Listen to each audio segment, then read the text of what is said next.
Hello, wonderful people. How are you today? I hope you're well. Welcome back to Learn English with British Harry. My name is Harry. Hi there. I am a British English teacher and a native English speaker. I have taught thousands of students from all around the world. I've helped them to improve their exam scores, exams like IELTS or university entrance exams. I've helped them to improve their business English and get better jobs. I've helped students to increase their confidence and be able to speak with native English speakers. Today, we're going to look at 20 British English phrases that I use every day. I use these phrases all the time, and they are incredibly useful to know about. Let's look at the first phrase, which is a very common greeting. You're right. You're right. So if we look at breaking this phrase down, so we have the linking of you and all right, and this becomes one word. All right, all right. So rather than all you, all right, it becomes you're right, you're right. And ya and you is often reduced to the sound ya. So you all right sounds like you're right, you're right. So now I want you to practice after I say it. So, you're right. Your turn. Well done, very good. The second phrase is fancy a. So, fancy a, this means that would you like something? So you can use it in a question, fancy a, or you can use it as a response, I fancy a. Now, in fast speech, this sounds like fancier, fancier. For example, I fancy a pizza tonight. I fancy a pizza tonight. So here we're linking fancy and a. And a is reduced to a. So it's said very quickly. So again, fancy a, fancier. So I want you to repeat this sentence after me. Do you fancy a pizza tonight? Do you fancy a pizza tonight? Very good, well done. The next phrase is can't be bothered. Can't be bothered. This means that you don't feel like doing something. Maybe you don't feel like washing the dishes. And in fast speech, this becomes can't be bothered. Can't be bothered. So for example, I can't be bothered to wash the dishes. I can't be bothered to wash the dishes. So here we have the dropped T in can't. So we have the glottal stop. So rather than can't be bothered, it sounds like can't be bothered. So I want you to repeat after me. I can't be bothered to wash the dishes. I can't be bothered to wash the dishes. Very good. Remember, I have created an amazing phrasal verb ebook. It contains 200 everyday phrasal verbs. It contains pictures, descriptions, example sentences, quizzes, conversations, and a bonus 1 hour lesson where I go through the book with you. So this will really help you to understand phrasal verbs and see how to use them in everyday life. You can go to my website, britishharry.com, or look in my description for the link to download this ebook. The fourth one is pop out or pop in. So this means to go somewhere quickly, and usually it's nearby. So for example, if I say I'm going to pop out to the shops, this means that I'm going quickly to the shops. If I'm speaking to a friend and if I say to them, I will pop around 6 o'clock. So I will pop in around 6 o'clock. This means to visit quickly. And if we pronounce this in fast speech, so rather than pop out, we can say pop out, pop out. So here we're linking pop and out to become pop out. And pop in can become pop in, pop in. So we're blending these two words together. The fifth one is I'm knackered, and the ed sound is reduced to ud. And knackered means to be extremely tired. So I want you to repeat after me. I'm extremely knackered. I'm extremely knackered. Well done, very good. Number 6, that's a bit much. That's a bit much. So this means when something is too much or over the top. So for example, if you are going to the cinema, but you dress in a very formal outfit, if you wear a suit and a tie and a waistcoat, and you're just meeting friends for a casual visit to the cinema, you would say, that's a bit much. So here we have the glottal stops in that. So rather than that's a bit much, we say that's a bit much. So rather than bit, we have bit. Number 7, it's not my cup of tea. It's not my cup of tea. So this is something that you don't like or you don't enjoy. So for example, I don't like heavy rock music, for example. So heavy rock music, it's not my cup of tea. So we have the glottal stop here. Rather than saying it's not my cup of tea, we say it's not my cup of tea. It's not my cup of tea. Very good. Now a very common word is cheers. So this is one syllable and you can draw this out. So this means just to elongate the sound at the end. So rather than cheers, it's cheers. And we can hear the z at the end. So this means thank you, or it can mean bye. So it's quite a versatile word. So for example, if I go to a coffee shop and I pay for the coffee and the person gives me my coffee, I would say cheers. So you can feel the z at the end of the word. Cheers. Cheers. Very good. Number 9, I'm not fussed. I'm not fussed. So here we have another glottal stop with not, and the word fussed, you can think about it being spelt as F-U-S-T. So rather than fussed, we have fussed. I'm not fussed. So this is when you don't mind or you don't have a strong preference.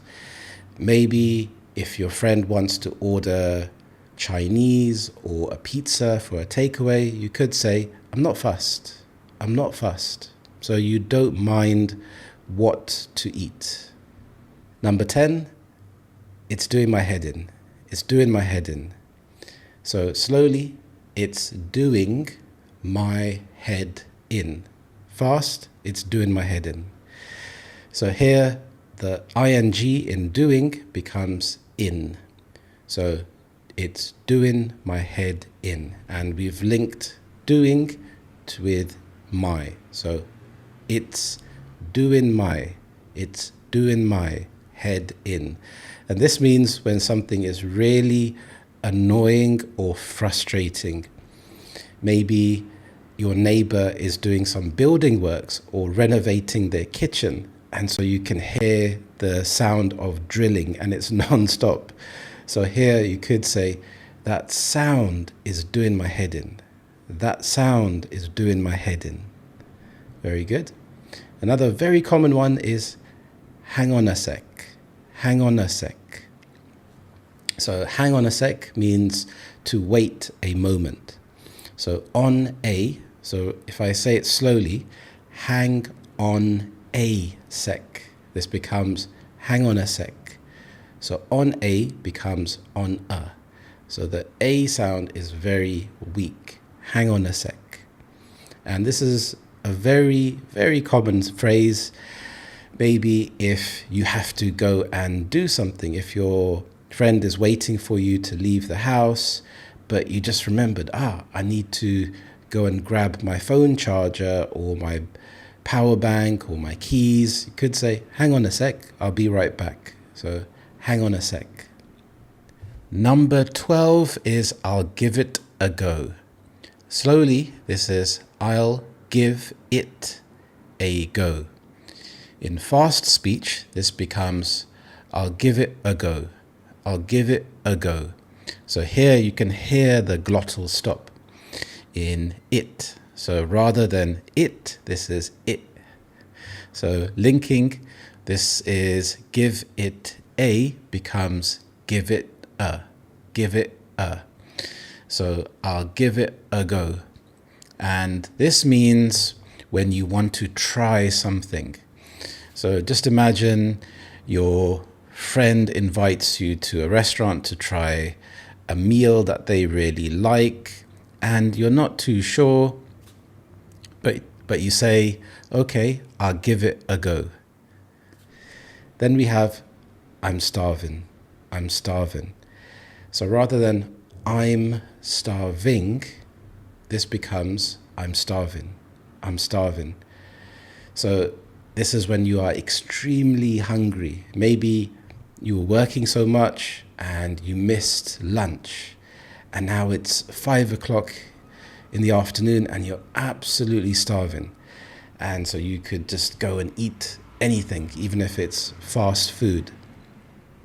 So here, the ing in starving becomes in, and the stress is on the starve. So we have I'm starving. I'm starving. So rather than I'm starving, I'm starving. I'm so hungry. Another very common phrase is fair enough. Fair enough. So fair enough, the enough becomes reduced to nuff in fast speech. So for example, if you're having a discussion with someone and someone makes a point and you don't want to continue the discussion, you could just say fair enough. Fair enough. So the E has become reduced. So fair enough. Fair enough. And so again, so this is when you're accepting something, even if you don't fully agree, and it's better just to say, okay, fair enough. I just want to move on with the situation. I don't want to carry on talking about it. Then we have, I'll sort it. I'll sort it. So rather than I'll sort it, you can say I'll sort it. So this means I'll fix it or I'll take care of it. So maybe if you have to pay for some bills, for example, and your partner is telling you, okay, you need to sort out the payment of the bills, you'd say, okay, I'll sort it. I'll sort it. So this is very quick and in very fast speech. I'll sort it. So the T sound, you cannot hear the T sound. You have the glottal stop. I'll sort it. Another one is can't be asked. Can't be asked. Now, this is very, very informal. Please don't say it in a formal situation like a business meeting. This is when you are too lazy or uninterested in something. It's very, very casual. So rather than can't be asked, you say, I can't be asked. Can't be asked. So here we've dropped the T and we have the asked at the end. So for example, if you've had a very busy day and now you're thinking about making dinner, but this involves cutting the vegetables, cutting the meat, spending time in the kitchen cooking. You could say, I can't be asked with cooking tonight, let's go out for dinner. So I can't be asked with cooking tonight, let's go out for dinner. Another very common one is bit of a nightmare, bit of a nightmare. So slowly, this is bit of a nightmare, bit of a nightmare. So here we have the glottal stop with bit. So bit becomes bit, and also night. So rather than night, night, bit of a nightmare. So of a becomes So bit of a nightmare. So it's a bit of a nightmare, bit of a nightmare. So it can be quite difficult to hear that sound.